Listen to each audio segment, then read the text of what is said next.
श्रीयुगपदकमलं श्रीगुरुन् वैष्णवं च श्रीरूपं सग्रजातं सहगण रघुनाथान्वितं तं सजीवं साद्वैतं सावधूतं परिजनसहितं कृष्णचैतन्यदेवं श्रीराधाकृष्णपदान् सहगण ललिता श्रीविशाखान्वितं च अज्ञानतिमिरन्धस्य ज्ञानाञ्जनशलाकया चक्षुरुन्मीलितं येन तस्मै श्रीगुरवे नमः।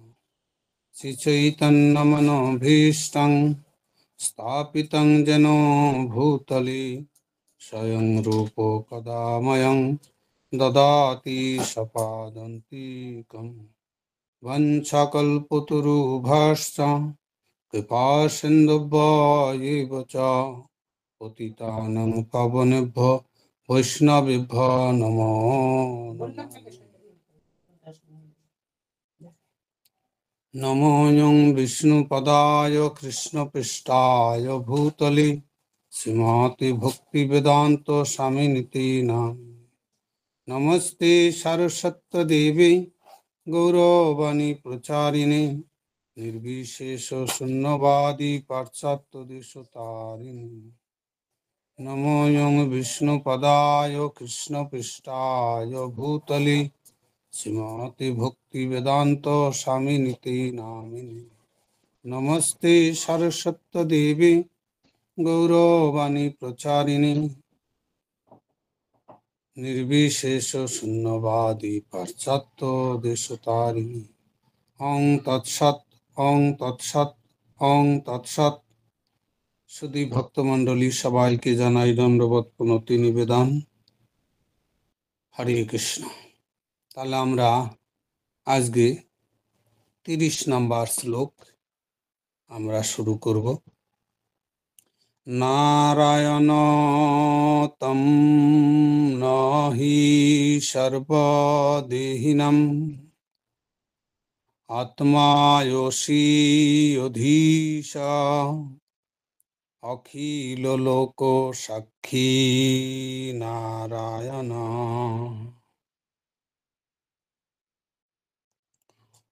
অঙ্গম নরভূজল আয়নাৎ তচ্চয়োপি সত্যম ন তহৈব মায়া।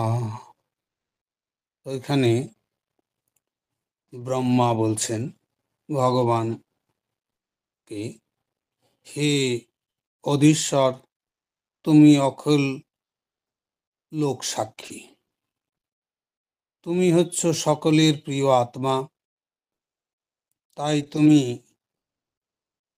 কি করে আমার পিতা নারায়ণ নও? নর গর্ভদক্ষায় বিষ্ণু, যত জল হচ্ছে নার, তাতে যার আয়ন আশ্রয়স্থল তিনি নারায়ণ।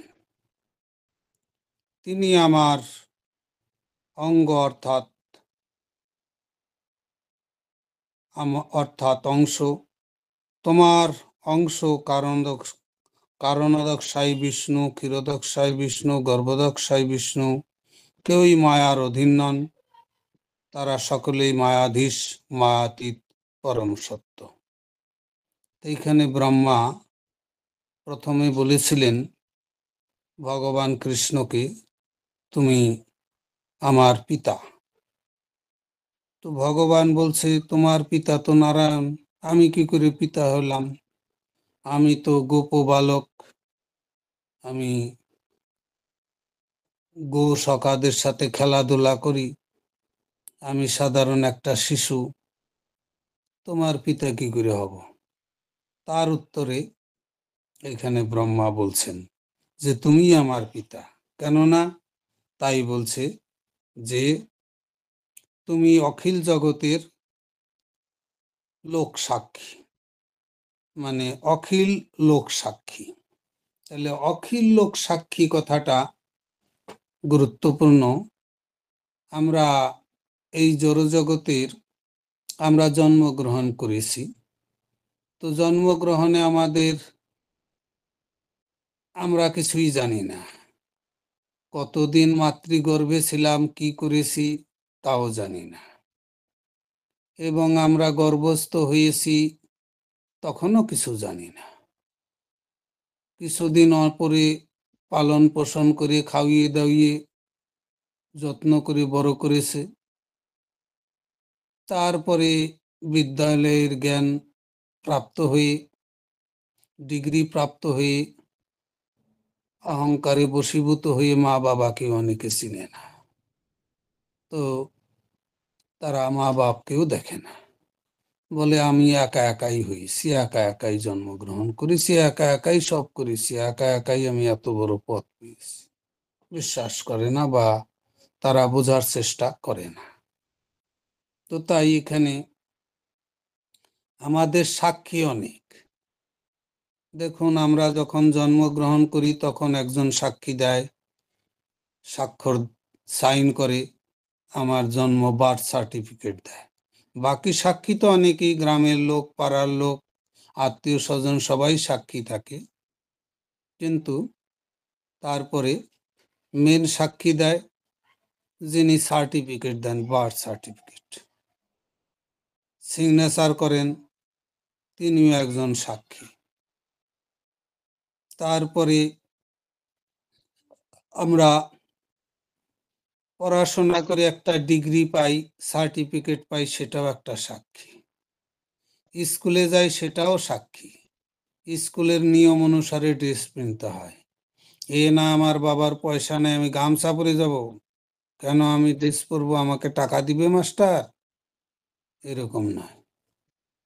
স্কুলের যেরকম ড্রেস, যেরকম বই, পাঠ্যপুস্তক, সেটা আমাকে কিনতে হবে। স্কুলের ড্রেস পরতে হবে এবং স্কুলে যেতে হবে নিয়মিত। এ না ভর্তি হয়ে গেলাম, পরীক্ষার সময় যে পরীক্ষা দিয়ে আসবো, তা নয়। তো কাজেই এগুলা প্রত্যেক কোনায় কোনায় আমাদের সাক্ষী, অনন্ত সাক্ষী আমাদের, যে আমরা এইভাবে ডিগ্রি পেয়েছি, এইভাবে চাকরি পেয়েছি, চাকরির অ্যাপয়েন্টমেন্ট লেটারও একজন সাক্ষী। এরকম পদে পদে আমরা সাক্ষী পেয়ে পেয়েই একটা বিশেষ পদে অধিষ্ঠিত হয়েছি। তারপরেও অনেকে সাক্ষী দিবি, মরার পরেও ডেথ সার্টিফিকেট আর একজন সাক্ষী দিবি, ও মারা গেছে। এইভাবে আমরা বিভিন্ন সাক্ষীর আমরা আছি, সাক্ষীর অধীন।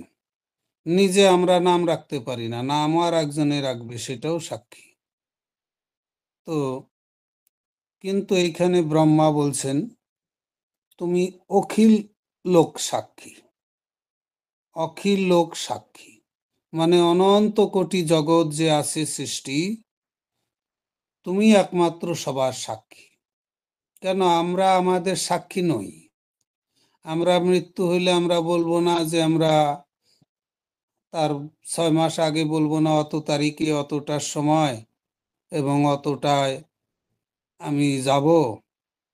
তো কাজেই আমরা এরকমও জানি না কখন যাব, কবে যাব, কবে আসছি, কোথায় থেকে আসছি, আগে আমি কে ছিলাম, এখন বর্তমানে আমার মা বাবা কোন পরিবারের কি। পড়াশোনা করে জ্ঞান হয়, জেনে শুনে আমরা জানি, জ্ঞান হয় তখন আমরা জানি, তার আগে কিছুই জানি না। এবং মুখস্থ করি আমি অমুক পরিবার, আমার অমুক বংশ, আমার ঠাকুরদা অমুক, আগেই মুখস্থ করায় মা বাবা। তো এটা দাদু, এটা তোমার বাবা, এটা তোমার মা, পরিচয় দিয়ে দিয়ে তারপরে মুখস্থ হয়। তো আমরা নিজের সাক্ষীও না, আমরা পরের জীবনে কি ছিলাম তারও সাক্ষী নাই। মৃত্যুর পরে কোন দেহ পাবো, আমার মা বাবা কি হবে, কি কোয়ালিফিকেশন হবে, তারা কোন জায়গায় আমার জন্মগ্রহণ করতে হবে, কোনো সাক্ষী নাই। আমরা এটার সাক্ষী, নিজের সাক্ষী নিজে জানি না। তো আমরা ঘুমন্ত অবস্থায় সবকিছু যা কিছু করি, জাগ্রত অবস্থায় যা কিছু করি এবং যা কিছু আমরা স্বপ্ন দেখি, সেই স্বপ্ন এবং আমরা কি খাবো, আজকে কি খাবো, কাল কি খাবো, কোটি জীবন পরে কোন দেহ পাবো, তখন কি খাবো, এগুলা সবকিছু ভগবান আগে থেকেই নির্ণয় করে রেখে দিয়েছেন। ভগবান আগেই সবকিছু রেডি করে রেখেছেন। কাজেই উনি ব্রহ্মা আদি শিব সবারই কার কি পদ, পদ অনুযায়ী কি সম্মান, সে কোথায় থাকবে, কি খাবে এবং কি পরবে, কি কি জিনিস ব্যবহার করবে, কোন বাড়ি, তার জন্য বাড়ি, জায়গা, জমি, ঘটি, চপ্পল, জুতা, বাটি, যা তা কিছু আছে সব ভগবান দিচ্ছে। তো ভগবান জানে কোটি জীবন পরে আমি কে ছিলাম, কোটি জীবন পরে কি হব এবং কোটি জীবন পরে আমি কি করব, সেটা ভগবান আগেই জানেন। ভগবান সর্বজ্ঞ আর আমরা অজ্ঞ। তো কাজেই ভগবান সবকিছুর সাক্ষী। অখিল জগতের কেউ জানে না আমি মৃত্যুর পরে কোথায় যাব, আমি স্বপ্নে কতদিন স্বপ্ন দেখেছি, কি স্বপ্ন দেখব, আরো কি কি স্বপ্ন দেখেছি সারা জীবনে এতদিন, আর এরপরে কি কি স্বপ্ন বাকি আছে ওগুলা দেখব, আমরা জানি না। এবং আমরা কোনো স্বপ্নের কথা বিশেষ করে মনেই থাকে না, দুই একটা থাকে। তো ভগবান আমরা কত স্বপ্ন দেখেছি, কত জীবনে কত কোটি কোটি দেহ পেয়েছি, কোন দেহে কি স্বপ্ন দেখেছি এবং এই দেহে আরো কি কি স্বপ্ন দেখব, পরবর্তী দেহে কি কি স্বপ্ন দেখব, কোটি কোটি দেহের মধ্যে কোনটায় কি স্বপ্ন দেখব, সবকিছু ভগবান জানেন। ভগবান একদম সবকিছু, উনি সবকিছুর সাক্ষী। উনি মৃত্যুর এরও সাক্ষী, জন্মেরও সাক্ষী এবং খাওয়া দাওয়া যা করলাম, কর্ম করলাম, কর্মফলেরও সাক্ষী। আমি যা কিছু কর্ম করেছি তার সাক্ষী ভগবান। কাজেই ভগবান সর্বদাই সাক্ষী রূপে আমার সাথে আছেন। তো প্রতিটা জীবেরই, তাই এখানে বলছে অখিল জগতের সব কিছুর সাক্ষী হলো ভগবান। যেমন যেমন কারণোদক-সাই বিষ্ণু, উনি অনন্ত কোটি ব্রহ্মাণ্ড সৃষ্টি করেছেন। অনন্ত কোটি ব্রহ্মাণ্ডের পরমাত্মা হলেন কারণোদক-সাই বিষ্ণু। অনন্ত কোটি ব্রহ্মাণ্ডের কে ধরে রাখছে মহাশূন্যে, কে রেখেছে? কারণোদক-সাই বিষ্ণু। উনি ব্রহ্মাণ্ডকে আবার চালাচ্ছেন। সব ব্রহ্মাণ্ড চলছে, কেউ বসে নাই। ভগবান রাজ্যে কেউ বসে নাই, সবাই কাজে ব্যস্ত। ব্রহ্মাও কাজে ব্যস্ত, শিবও কাজে ব্যস্ত। তো কাজেই সবাই কাজে ব্যস্ত, আর মানুষ নিজের নিজের সুখ খোঁজার জন্য ব্যস্ত। পরের কিছু দেখবে না এরা, কিন্তু বাকি সবাই পরের দেখছে। গর্ভদক্ষায় বিষ্ণু নিজের জন্য শুয়ে আছে না, উনি গর্ভদক্ষায় সাগরে উনি জীবের কল্যাণের জন্য শুয়ে আছে। তো তাই কারণোদক্ষায় বিষ্ণু অনন্ত কোটি ব্রহ্মাণ্ডের কারণ এবং তাদের ধারণ করছে, পরিচালনা করছে। তারপর গর্ভদক্ষায় বিষ্ণু একটা ব্রহ্মাণ্ডের জীবদের ধারণ করছে, কার কি ব্রহ্মাণ্ডের কি কি, কোন ব্রহ্মাণ্ডে কি হচ্ছে, কি প্রয়োজন, কি দিতে হবে এবং কোন ব্রহ্মাণ্ড কেমন ভাবে চলছে, কার কি সমস্যা।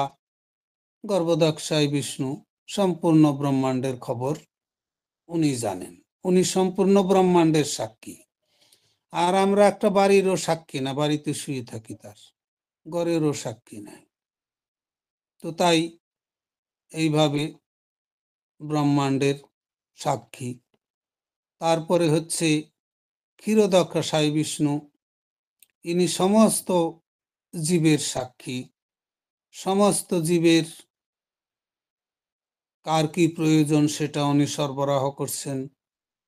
উনি সবাইকে খাওয়াচ্ছেন, পড়াচ্ছেন, থাকার জায়গা দিচ্ছেন এবং সব সময় উনি আমাদের সাথেই আছেন।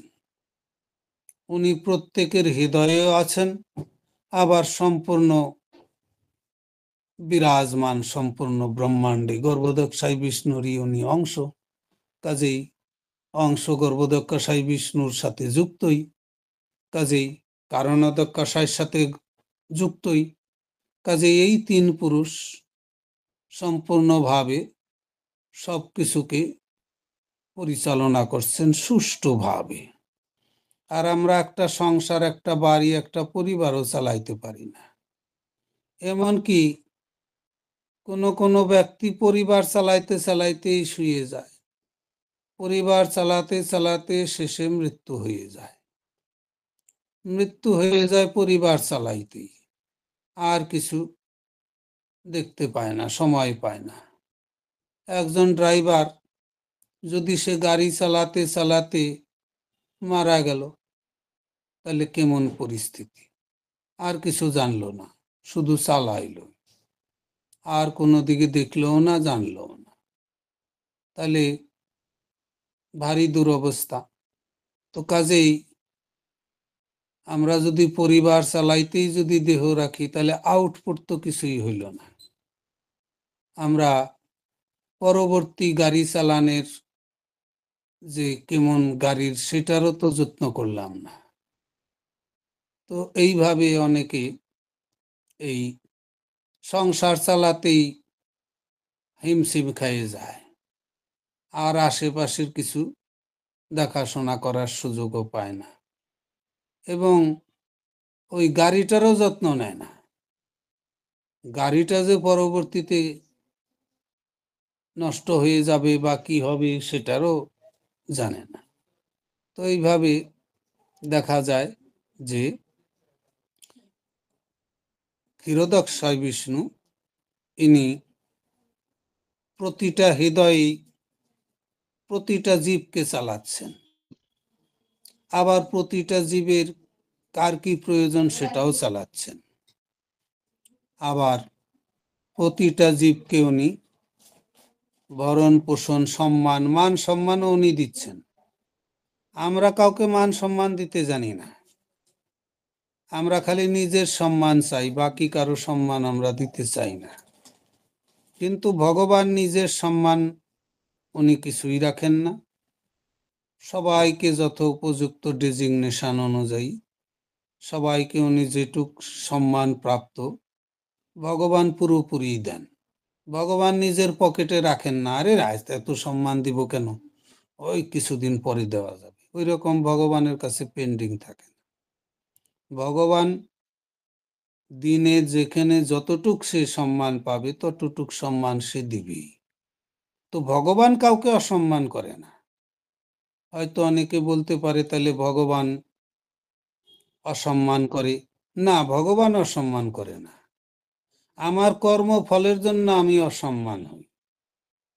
আমি যদি একজনের গালে যেয়ে খামাখাই চর মারি, সে তো আমাকে বসিয়ে রাখবে না, বিনিময়ে সেও চর মারবে। সেটা কর্মফল উনি দেখেন, ভগবান হলো সাক্ষী, উনি দেখছেন। আর কর্মফলটা আমাকে স্বতন্ত্রতা দিয়েছে। আমার কর্মফলে আমি থাপ্পড় খাচ্ছি, দুঃখ পাচ্ছি, কষ্ট পাচ্ছি, সেটা ভগবান চায় যে আমি যাতে দুঃখ কষ্ট না পাই। ভগবান সর্বক্ষণ আমার জন্য সবকিছু রেখেছে, কিন্তু আমি জবরদস্তি আমি নিজের গায়ের জোরে সেটা আমি নেই না। যেমন অনেকেই আছে, আমাদের ইস্কনের সাধুরা যখন ঘুরে বলে হরি নাম করো, না আমি হরি নাম করব না, আপনার কথা মতো চলবো নাকি, করবো না, আপনারা যান। তাহলে তাকে ব্রহ্মাণ্ডের সবচেয়ে বড় সম্পদ, ব্রহ্মারও দুর্লভ সম্পদ দিতে গেছে, কিন্তু সে নিতে জানে না। সে অসম্মান করে তাকে তাড়িয়ে দিচ্ছে, না আমি নিব না, যাও, ধমকিয়ে দিচ্ছে। তো এইরকম আমরাও, আমাদের কর্ম করার ক্ষমতা দিয়েছে ভগবান, কর্ম করে দেখাচ্ছে যে আমি এইভাবে পালছি সবাইকে, তোমরাও দুই চারজনকে পালন করো। তা আমরা করতে চাই না। যেমন দেখা যায় যে একটা জমিতে কি কোন জমিতে কি ফসল কৃষক জানে, এবং কোন জমির ফসল কাটতে হবে সেটাও জানে, এবং ফসলটা সে ভোগ করে সেই জমির মালিক। তার যেটুক জমি আছে সেটুকেরই ভোগ করে সে, বাইরের কিছু ভোগ করে না। আর সেই জমির ফসল সে উপভোগ করে, কেননা সে ওই জমিতে খাটাখাটি করে। তো এই দেহে আমাদের জীবাত্মাও খাটাখাটি করে, কিন্তু খাটাখাটি করে জীবাত্মা কি করেন, ইনি এই দেহের মধ্যে শুয়ে থাকে। কেমন? আরে আমি মাস্টার, আমি ডাক্তার, আমি মহাজ্ঞানী, আমি অনেক কোয়ালিফিকেশন, আমার অনেক জ্ঞান আছে, আমি অমুক পাঠক, এরকম অহংকার করে শুয়ে থাকে। আর সেই অহংকারের শুয়ে থাকা, এই জন্য একে বলে এখানে সাই, মানে উনিও শুয়ে থাকেন। তাহলে উনি শুয়ে থাকেন, উনি অহংকার নিয়ে শুয়ে থাকেন, কাজেই উনি অহংকারে মত্ত হইয়া সবকিছু হারাইয়া উনি মনের ফেরে পড়ে। তো উনি শুয়ে থাকেন, আর এগুলা ভোগ করে কে? এটার দায়িত্ব হইল মনের। মন এটাকে গ্রহণ করছে। এই আত্মার কিছু লেনা দেনা নাই জীবাত্মার, কিন্তু তথাপি উনি মনের উপর নির্ভর করে মনকেই বলতেছে আমি। বুদ্ধি ইন্দ্রিয় সব শরীরটাকেই আমার বলে মনে করছে। তাহলে উনি অহংকারে কেন শুয়ে আছেন? না আমি মাস্টার, আমি ডাক্তার, আমি অমুক, আমি অমুক বড়, এইভাবে সে অহংকারে শুয়ে থাকে। তো এই জন্য এ কর্মফল তাকে ভোগ করতে হয়, কারণ তিনি এখানে শুয়ে থাকেন। কিন্তু একজনকে, আপনি একজনের বাড়িতে গেলেন, সে আপনাকে চকি দিল, শুয়ে যান, আর আপনি যদি সেই চকিটা পরের দিন সকালে ঘুমে থেকে উঠেই মাথায় নিয়ে ঘুরেন, ওই চকিটা, মালিকে বলল কি ব্যাপার, বলে এটা আমি, এই চকিটা আমি। চকিটা দেওয়া হয়েছে তাকে শোয়ার জন্য, চকিটা তো সে নয়, কিন্তু বলতেছে চকিটাই আমি। তো তেমনি এই দেহটা, জীবাত্মাকে শুয়েছে উনি, এখানে অহংকার শুয়েছিল, আর ওই দেহটাকে বলছে আমি, এটা আমার অমুক, আমি ডাক্তার, আমি ব্যারিস্টার, আমি উকিল। এই এই এটা খাট, এটা হলো জীবাত্মার খাট, শয়ন স্থান। তাহলে এই শয়ন চকিটাকেই উনি বলতেছে আমার, যার জন্য ওনাকে বলছে এই শুয়ে থাকে উনি। উনি বিবেক বুদ্ধি সব হারিয়ে মনের প্রকোপে এইভাবে এই দেহটাকে, জড় পদার্থটাকে বলছে আমার। তো সেটাই জড় ভরত একটু উদাহরণ দিয়েছিল রহুগণকে। রহুগণ বলছে আমি বড় রাজা, আমি সিন্ধু শবীরের রাজা, আমার পালকি হিলবে, আমি রাজা আর আমার পালকি হিলবে, গোটা দুনিয়াকে হিলাই দিব আমি। তো খুব দাপট দেখাচ্ছিল। তো জড় ভরত মহারাজের কিছু কথা শুনে উনি একদম ভয়ে জীর্ণ শীর্ণ হয়ে গেছে। আরে এ কি বলি? তখন বলছি যে আমি রাজা, আমার তো একটা স্বভাব আছে, আমার কাজ হলো শাসন করা, আমি আপনাদের শাসনই করতে পারি, আমি কাহার, আপনারা কাহার, আর আমি রাজা। তো জড় ভরত বলতেছে তুমি তো রাজা, খুব ভালো, তো রাজার কাজ প্রজা পালন করা, এটাও ভালো, আপনি বলছেন যে আমি রাজার হলো প্রজা পালন করা, তাহলে এই যে কাহারগুলা নিয়ে আসছেন আপনার সিন্ধু ছবির দেশ থেকে, আর আমাকেও লাগিয়েছেন, নিজের ভাবেই বুঝি যে আপনি পালন কর্তা, এদের কি দিয়ে পালন করলেন? এদের তো আপনি ডান্ডা মারার ভয়ে একদম মাইরে ফেলবো, ওটা করব সেটা করব, এইভাবে টানো, পালকি কেন হিলছে? তাহলে কি আমাকে কোনো বেতন দিছেন? এদের কোনো বেতন দিছেন? তাহলে বেতনও দেন নাই, আবার আপনি এদের দিয়ে এত দূর ভার বোঝা বাওয়াচ্ছেন। তাহলে কি? আপনি এখানে রাজার কাজ কি করলেন? রাজার কাজ হইল প্রজা পালন করা। আপনি তো প্রজাদের মারছেন, পিটাচ্ছেন। বলছে মাইরে ফেলে দিব একদম যদি নড়ে। কেন? প্রজা এরা কি আপনার কাহার হইয়া আসছে? আপনি বানিয়েছেন কাহার? না আমার যেতে হবে, আমি নিব। যাকে ধরে আপনি পালকিতে জুড়ছেন। তো আপনি রাজা, তাই আপনি অহংকারে মত্ত হয়ে আপনি যাকে তাকে কাহার বানিয়ে দিচ্ছেন। আর তাকে শাসন করছেন। বিনা বেতনে খাটাচ্ছেন। খাবারও দিচ্ছেন না তাদের। একটা ভালো কথাও বলছেন না। তাহলে আপনি কেমন রাজা? আপনি কি করে পালন করলেন এদের? এদের তো আপনি শোষণ করছেন।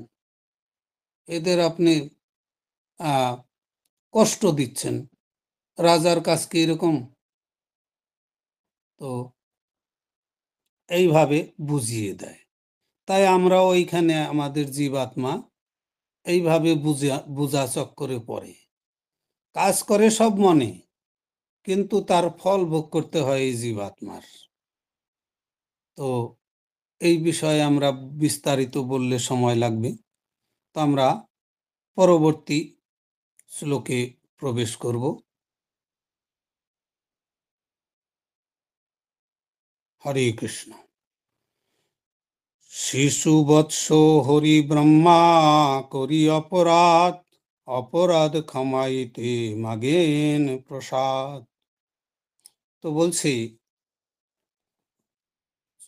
কৃষ্ণলীলায় ব্রহ্মা কৃষ্ণের লীলায় মোহিত হয়ে বুঝতে পারে না ইনি ভগবান। তাই কৃষ্ণের লীলা, কৃষ্ণকে ভগবান কি না উনি সাধারণ মানুষ পরীক্ষা করার জন্য কৃষ্ণের সাথে গোপ সখা এবং গোবৎস হরণ করেছিলেন। সেই অপরাধ করেছিলেন। সেই অপরাধ খণ্ডন করার জন্য ভগবানের কাছে কৃপা ভিক্ষা করছেন। তো এত কিছু স্তব করছে কেন? উনি যখন বুঝতে পারলেন যে কৃষ্ণই ভগবান, এই ছোট বালক ইনি হইলেন স্বয়ং সাক্ষাৎ অনাদির আদি গোবিন্দ, ইনি সর্বকারণের কারণ, আমি এনাকে চিনতে পারি নাই, সুতরাং আমি খুব অপরাধ করেছি। তাই আমি অপরাধ যদি উনি ক্ষমা না করেন, তাহলে তো আমার জগতও ক্ষমা করবে না, আর আমিও, আমার চাকরিও, আমার পরবর্তী জীবন কোথায় যাবে তারও ঠিক নাই।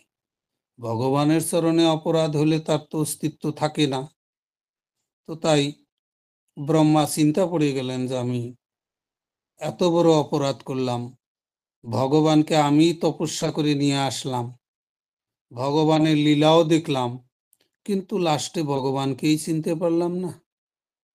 ভগবানের লীলা এতই কঠিন যে বড় বড় ব্যক্তি চিনতে পারে না। এমনকি শিবের পত্নী, উনিও চিনতে পারছিলেন না। শিবের পত্নী, উনিও চিনতে পারেন নাই দেবী দুর্গা, চিনতে পারেন নাই। কখন? যখন রামচন্দ্র লীলা করছিলেন, সীতা হা সীতা হা সীতা করে কান্না করে ঘুরছিলেন, তার আগে শিব একদম দণ্ডবত প্রণাম করে গড়াগড়ি যাচ্ছিল। তখন শিবকে বলছে, তুমি এখানে গড়াগড়ি যাচ্ছ কেন? তো বলে, আমার প্রভু, ওই যে দেখতে পাচ্ছ না আমার প্রভু, তো আমার প্রভু, আমি তার ভৃত্য, আমি তাকে প্রণাম করব না? তো বলছে, সাধারণ মানুষ স্ত্রীর জন্য কান্না করছে, এই সাধারণ একজন ভৃত্য, এই জনসাধারণ গোয়া ওই গরু টরু চড়ায় ঘাসে মাঠে, ওই ভিখারি, ওই ছেলেকে দেখে তুমি প্রণাম করে বলছো ভগবান? এটা ভগবান কি করে হবে? ভগবান কোনোদিন এরকম সর্বজ্ঞ, আর উনি একেবারে অজ্ঞ। ওনার স্ত্রী হারিয়ে গেছে, গাছ ধরে কান্না করছে, হে বৃক্ষ বলো সীতা কোথায় গেছে। হরিণের গলা ধরে কান্না, হরিণের কাছে যে পিছে পিছে দৌড়াচ্ছে, হে হরিণী কহ তো, কোথায় গিয়া সেই আমার সীতা মৃগনয়নী। কান্না করছে সব জায়গায়, লতা পাতা গুল্ম ধরে কান্না করছে। তো এই কোনোদিন ভগবান হইতে পারে? ভগবানের এরকম কাজ করবে? এ তো একজন কামুক বালক। তখন শিব বলছে, তাহলে তুমি কি, তুমি এটা ভগবান স্বীকার করো না? না। তো বলে, তাহলে তুমি পরীক্ষা নিয়ে আসো, এক্সামিনেশন নাও। তো হ্যাঁ, আমি পরীক্ষা নিতে যাই আর তুমি আমাকেও ছেড়ে দাও, তোমার ঠিক নাই।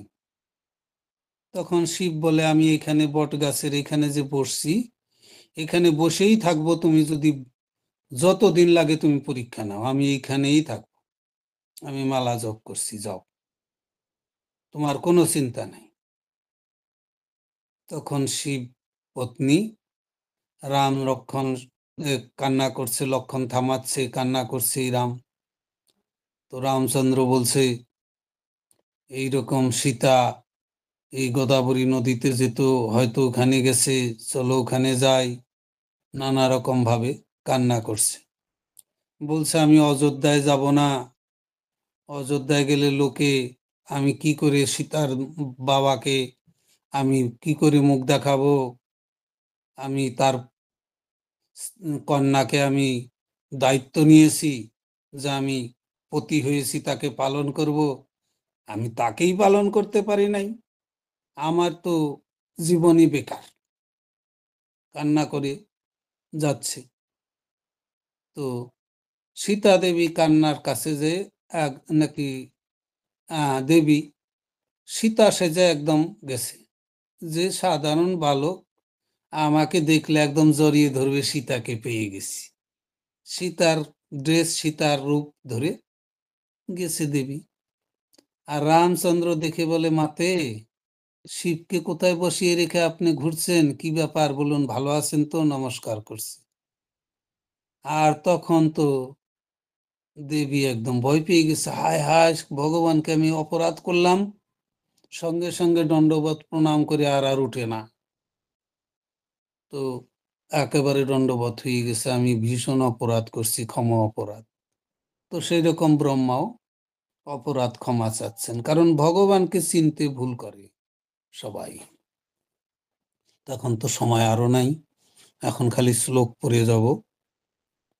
তো তোমার নাভি পদ্ম হইতে আমার জন্মদয়, তুমি পিতা মাতায়, আমি তোমার তনয়। বলছে, তোমার নাভি পদ্ম থেকে আমার জন্ম হয়েছে, তাই তুমি আমার পিতা মাতা এবং আমি তোমার সন্তান। তো তখন আবার ভগবান বলছেন, কৃষ্ণ, পিতা মাতা বালকের নালয় অপরাধ, অপরাধ ক্ষম মোর করহ প্রসাদ। তো আবার কৃষ্ণকে বলছে যে পিতা মাতা বালকের অপরাধ নেয় না, কারণ মাতার গর্ভে যখন শিশু থাকে কত লাথি টাথি দেয় মাতার গর্ভে, মাতা সন্তুষ্টই হয়, আমার ছেলে হম ভালো শক্তি হবে, নড়াচড়া করছে, খুশি হয়। তো তাই বলছে, মাতা পিতা বালকের তো অপরাধ নেয় না, তাই আমি আমার অপরাধ ক্ষমা করো।